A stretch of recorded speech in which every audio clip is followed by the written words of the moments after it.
Climb on, said Chadwick, making room on the saddle. I'll take you back home.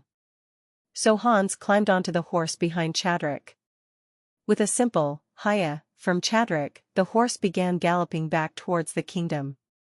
When they arrived, they both got off the horse, and Chadwick led Nell into the makeshift stall next to Tucker's small house. He fed and watered her, then exited the stall, then he closed the old wooden door and locked it. Chadwick and Hans then entered Tucker's house, which wasn't much bigger than the horse's stall. They found Tucker doing what he usually did. Studying. When he heard them enter, he looked from his work and smiled. Chadwick. Hans, he said, sounding a little tired. You have both returned. And unharmed. How was your journey, Hans? Hard, said Hans. But it always is. The only people we met were a few mountain elves and an old mountain troll. They gave us no trouble. That's good to hear, said Tucker. Now let me get you both something to eat. You must be famished. Tucker turned and walked over to the small wooden table. He returned with a loaf of bread and a pitcher of water. Eat up, he said. Chadwick eyed the bread in surprise. My goodness, Tucker, he said, where did you get bread?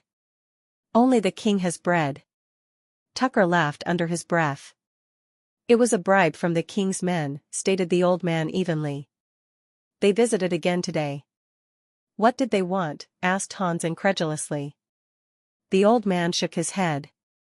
Something about wanting help to build up the army and defense of the kingdom. I, for one, want no part of it. I accepted the bread and shooed them away quickly.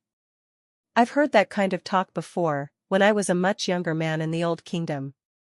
That mindset is what caused the Old Kingdom to fall. Hans took a bite of bread and a long sip of water. Well, said Hans, chewing slowly. I will say that this bread is delicious, even if it came from the castle. They finished eating and continued to converse. King Anthony is no King Milt, Tucker chimed in, a slight tone of anger in his voice.